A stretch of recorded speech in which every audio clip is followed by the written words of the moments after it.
I always say it, as soon as I finish learning, as soon as I've peaked my learning curve and I start going the other direction, that's the time that you have to make a move, because as soon as you start going down, the boredom sets in. Right.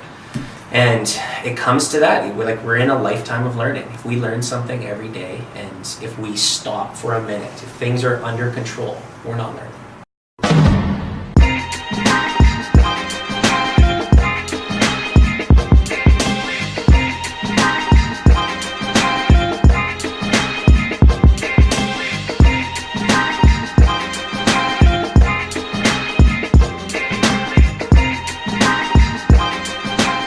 I today am so excited to have Jon Hokanson here with me on the #Talk to JV show.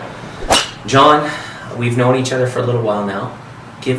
Start out with just a little introduction about yourself, and then let's get right into the books and let's get going. Okay. I'm a tradesman first. We know that. So it probably shows. The years when other people were getting proper educations and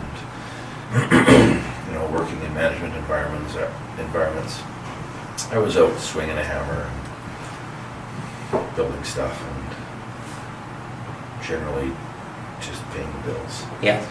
And so that's had some pluses and some minuses. One of the pluses is I'm really comfortable in the field.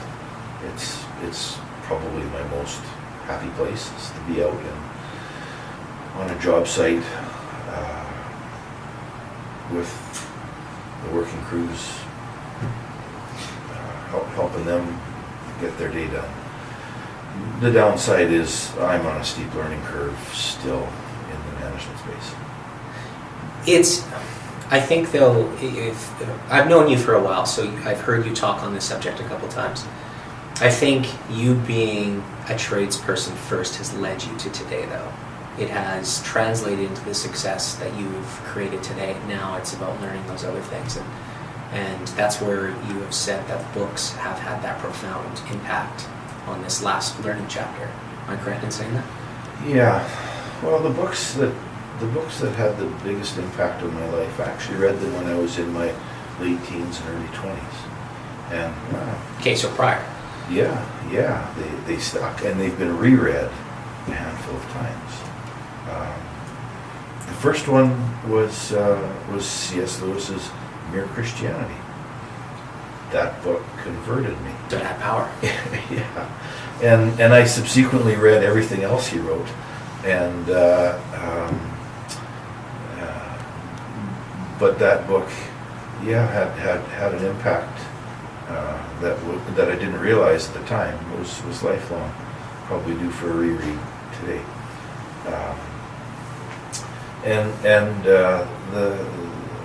when I say converted me, I was raised in a Christian home, but at the age of 19 or 20, guys generally just off doing stuff, and that caused me to have a little sit down with myself and say, okay, that's the life that I'm supposed to be on. And the second book, it was interestingly written by a devoted atheist, and it's Ayn Rand's Atlas Shrugged. And nice. Yeah. And Ayn Rand was unusual in some regards in that she had an understanding of what was wrong with socialist structures as they express themselves in human behavior. And she wrote a bit of a story about that, a fictional story about that. And I just loved that book, and reread it several times. Have you ever had a I haven't read it yet. No, we'll have to grab that one from you. Yeah, Atlas Shrugged was quite a read, and it has some parts in it which are like 8-page long speeches. So there's some weird and in some ways boring stuff in it. But she's got a message, and the message is, hey, this is the way that people are supposed to be, and this is how things go well, and this is what we should admire and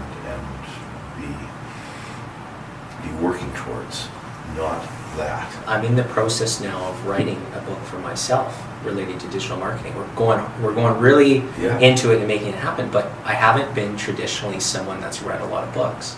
Okay. And so now I've started to read, and it's opened my eyes to both the writing styles as we try to apply it to just the information that's packed into there.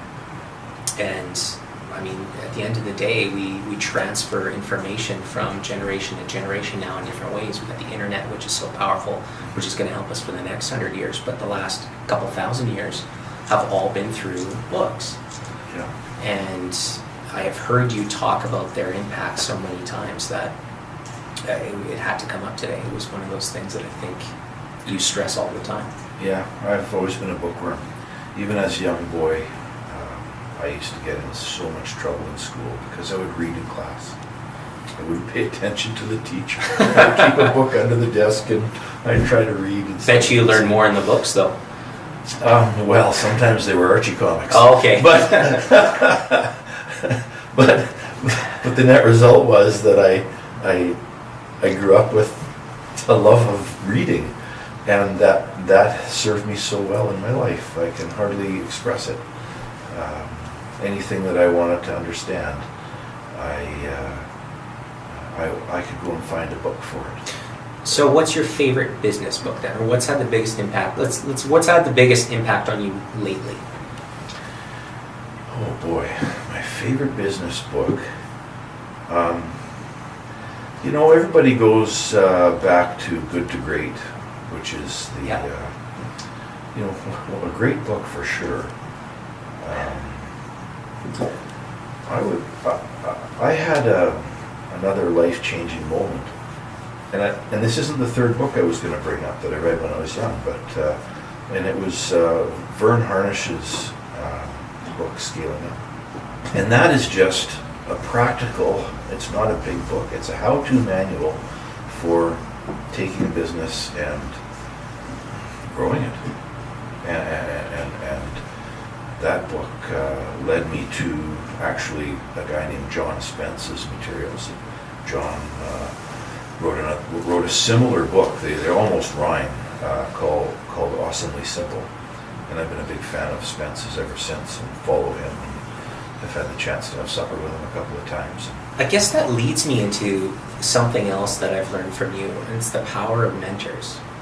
So you talk about this again a lot. What has those mentors meant to you?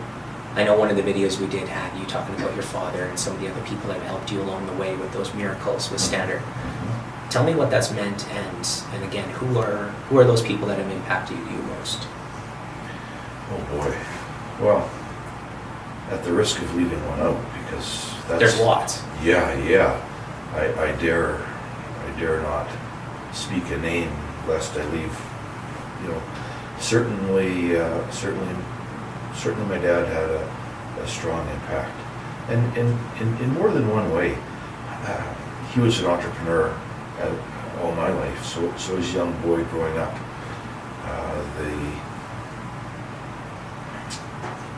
the life of an entrepreneur was something I was soaked in from day one. So you got hands-on. Well, you got the family experience of that. Yeah. And that's not to say that I got to sit around his office learning how to do anything. What that actually means is the emotional stresses of entrepreneurship, which I would describe as oh shit, yay! Yeah. Oh shit, yay! It's not, entrepreneurship is not as glamorous as we see in the videos. No, it isn't, and it's an emotional roller coaster like few people anticipate. I think most people try their hand at it at some point in their lives, and what they're not prepared for is the emotional strain. And oddly enough, having been grown in the house that I was, that emotional strain didn't feel outside of the normal for me so far that I wasn't okay with it. I think everyone knows that entrepreneurship is going to take work, it's going to take hustle. Everyone knows that. Maybe they're not prepared for it, but everyone knows that. But the emotional side is the one that comes into play later that people aren't expecting and aren't prepared for. Absolutely. I mean, there's days when in 1 hour I feel like I'm king of the world, and in the next hour I'm lower than whale shit, and I don't know what's coming when. I feel ya. I feel ya. It's totally unpredictable. And so there has to be an internal comfort, not even comfort, that's too good a word, an internal tolerance to that experience. I've found even in myself that it's a process. I'm adapting to it still. Right. So it's yes, you have to learn to control the emotions and know that the ups and downs are coming. Mm-hmm. But once you expect them, then you're more weathered for the next storm that comes through. And that's true. I mean, that's one of the lessons that you get as an entrepreneur, is that the sun will rise tomorrow. Which means, and this is really important to understand, that the name of the game is to be in business still tomorrow. Full stop. If you're still in business, Yeah. the next opportunity will come. You don't know where it'll come from. You don't know how it'll come or who it'll originate with you. You don't know nothing about it. You know that if you're not in business, it ain't coming. Yeah. And so that's one of the things that, and once again, you know, that's a piece of wisdom I gained directly from my dad. And by directly, I mean those exact words came out of his mouth. and it's hard on the people around you as well.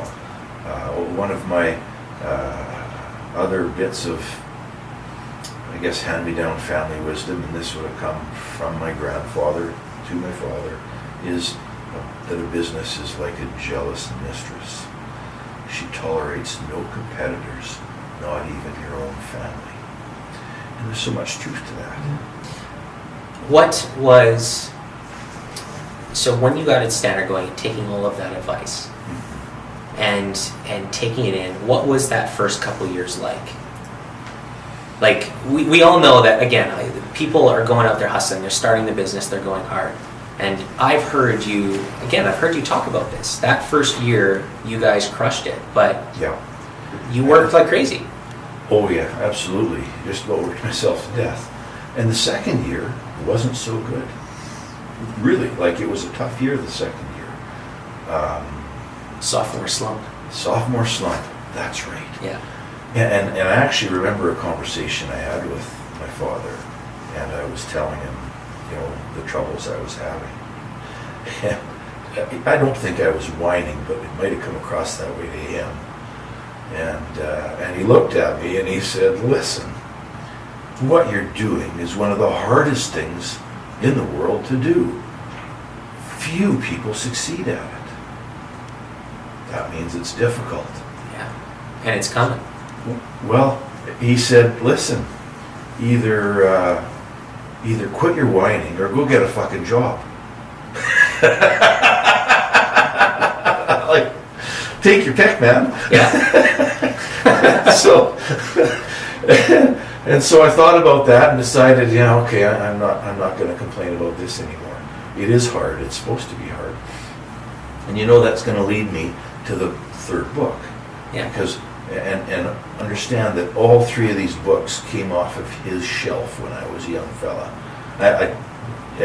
He had lots of books, okay, but These three. these three, and the third one is called Man's Search for Meaning by Viktor Frankl. And Viktor Frankl was a psychologist, a Jewish psychologist who was interned in one of the Nazi death camps during World War II. And he had everything taken away from him. All his worldly possessions, all of his personal relationships. Everything. Yeah, there was nothing left by the time they were done with him. Same way you're born. That's right, yeah. And being a fairly bright gentleman and having some training in psychology, he did some thinking about this, and he decided that there was one thing they couldn't take away from him, and that was the power to choose his attitude. So he woke up the next morning cheerful. Couldn't take that away. Think about that. Yeah. Right? He decided that that's something, you can take my life away, but you can't take my ability to choose who I'm going to be away. I have full control over that, regardless of external circumstances. Life's all about choices. Yeah, indeed. And so he actually had a profound impact on the people who surrounded him in that place. And I don't recall which camp he was in, but they were all horrible. Yeah. He ended up building bonds of friendship with both his captors, his guards, and the inmates around him. Made some interesting observations while he was there, and one of them was that as long as people maintained strong mental health, which meant hope, they maintained reasonable physical health. As soon as they lost hope, their teeth fell out, Yeah. their skin sagged, their eyes went fuzzy. They died. Yeah. Like they died within a matter of weeks. And so he came to understand that there's something in the human spirit that's really important. It's not just physical. And there's something in the power to choose, have control over your own self that's really important. And so, many, many years after reading this book, because I was probably 21 when I read that, Yeah. I was having that difficult year. And I'm a rugby player. And one of the things about rugby is that it's bloody difficult. It's the same thing. Yeah, an 80-minute rugby game, tell you what, by 60 minutes into it, I'm very tired, I'm somewhat beaten up, and there's people on the field, 15 of them on the other team, who are trying to beat the hell out of me. And I'm having fun. What gives?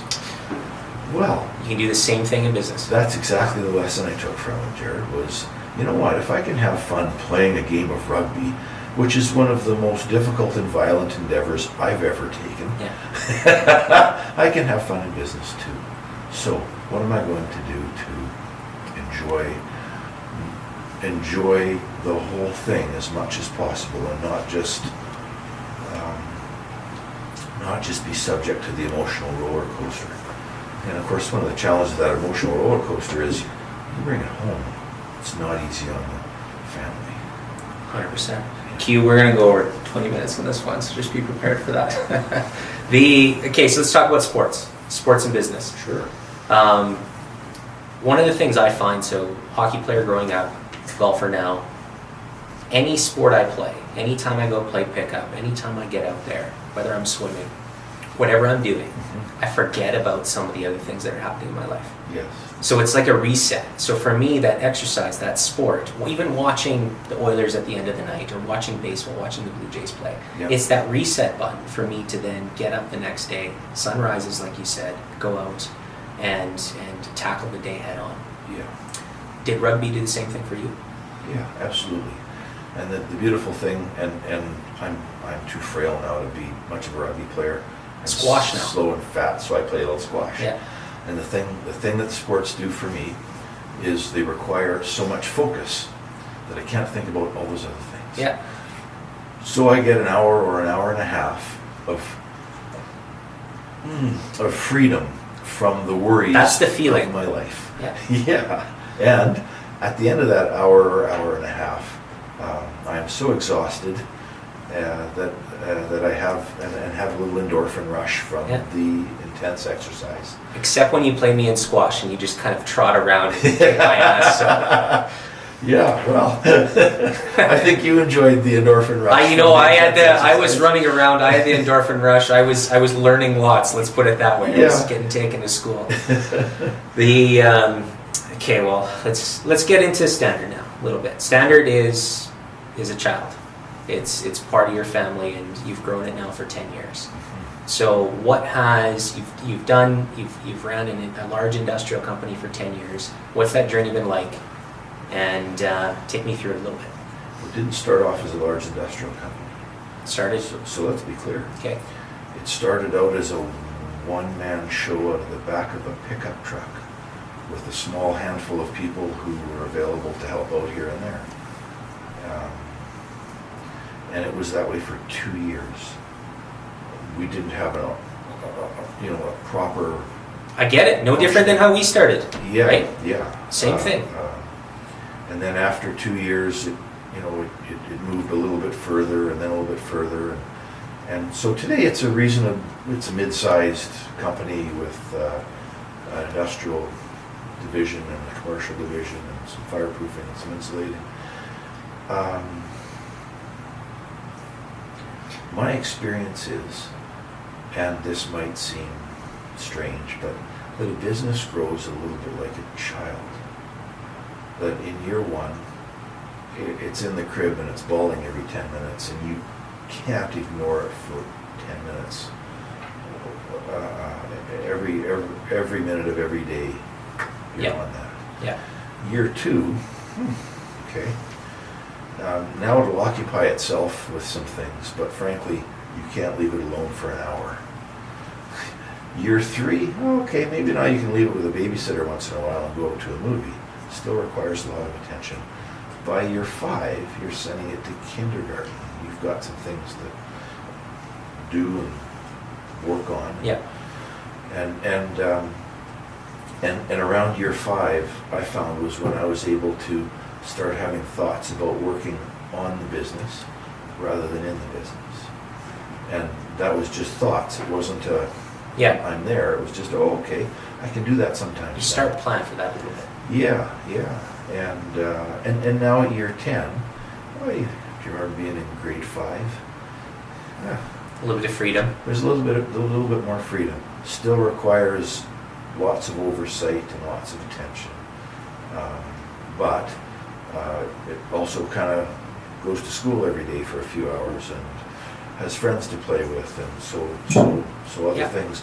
There's more opportunities to work on that business than in it, and I'm relishing that. So 10 years now, grade 5. Yeah. Let's take it to grade 12. What's the next 10 years look like?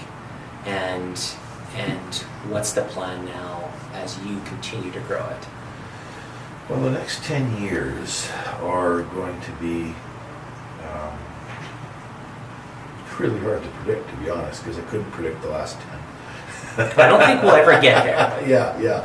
But if I could paint a picture, it would be a couple things. One is the people who are in the business who are younger will step into senior positions and take the wheel, so to speak.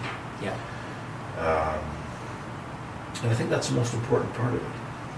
I don't have any ambitions to sell it or do anything other than grow it or organically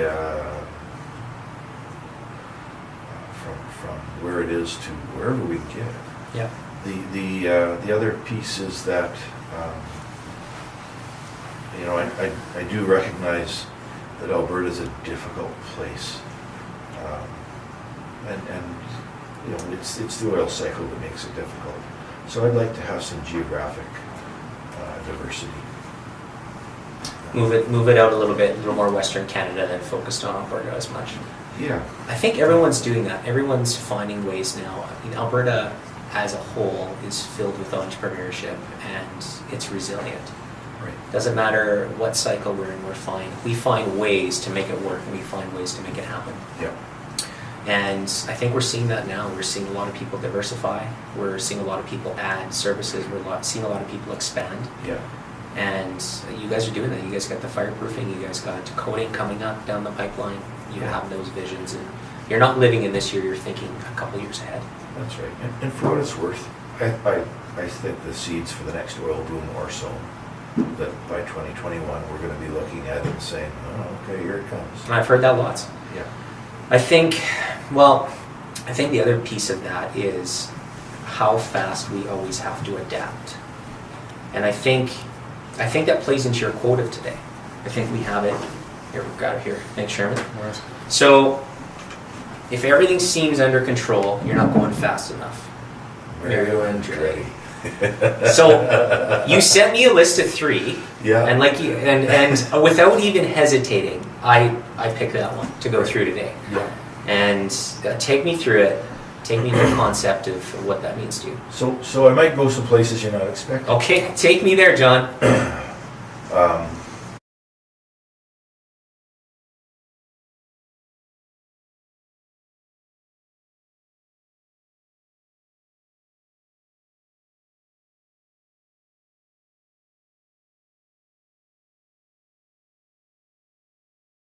Yeah, Okay, everything's out of control. 2 spectrums. 2 spectrums, yeah. And everybody has a different zone of comfort along that spectrum. Some people lean more towards order, some people lean more towards chaos. And you know what chaos is ultimately is so much complexity that it's unmanageable. And personally, I lean a little on the chaos side, maybe more than a little. And I do this for myself to avoid boredom. So one of the things that I recollect is the year before Standard got started, a year before, I was working for a big company in a position. I was a work-face planner, actually. Yeah. And I was bored. It was driving me nuts. I mean, just squirrely out of Weren't my learning. nuts. Yeah. Yeah. And I got on my knees one day and I said, please God, I don't ever want to be bored again. I don't care what that means. I just want that to change. And you know, as Dad would say, be careful what you ask for. You might just get it good and hard. Yeah. I got it good and hard. A year later, I was being dismissed from a project management position with a different company, and I was starting Standard Scaffold. Yeah. And so,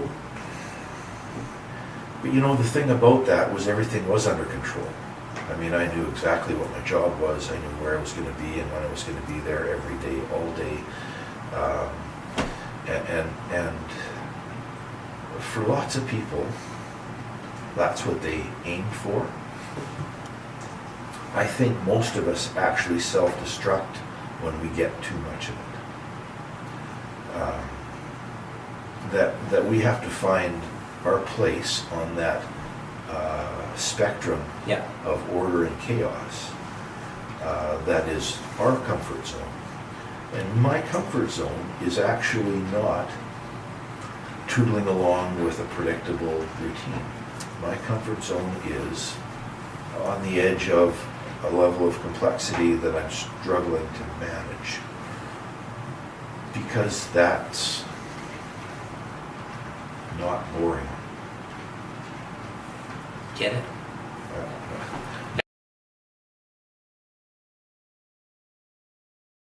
Boredom is the worst feeling.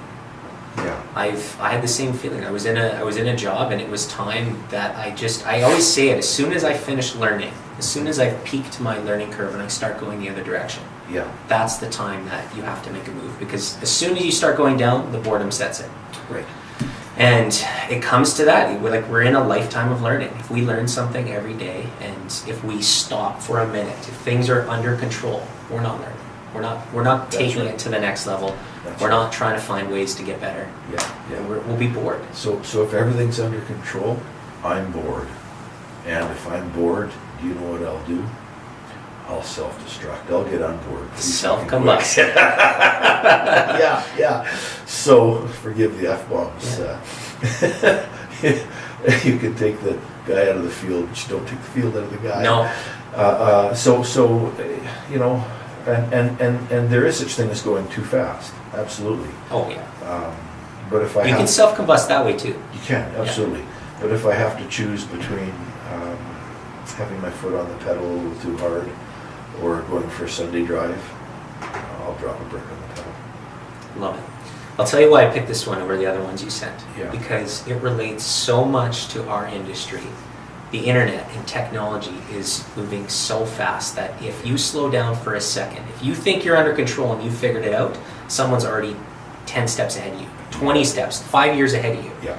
So you can't stop. You can't stop learning. You have to figure it out. And some really smart and motivated people too, right? Oh, they're ready to step in the minute. We always need to have more information and more knowledge about the digital marketing industry, about technology, about the internet. Yeah. We have to find those, and as soon as we stop, someone's there to pass us. Right. Someone's going to race right by us to the finish line and take our clients away or get past us. So Yeah. we always have to be ahead. It relates so much that I had no choice. That was the one. Even though you say the other ones had some wisdom in them, this Yeah, one has I'm some giving deep you- wisdom as well. I'm giving you Sun Tzu to work with. Yeah. There's wisdom in this one as well. I'm giving you Ecclesiastes to work with, Yeah. and you pick Mario Andretti. Mario Andretti. You know?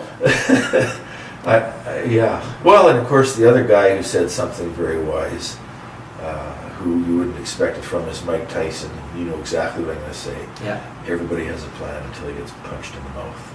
Yeah. So, you know, I'm cautious about speaking to the future. And don't get me wrong, I do have plans. Yeah. And they are strategically oriented and contemplated in depth. However, I don't know when or where the next punch in the mouth is coming from. But when you take it, you just roll with it. You got to get up and keep going. Yeah, that's right. That's right.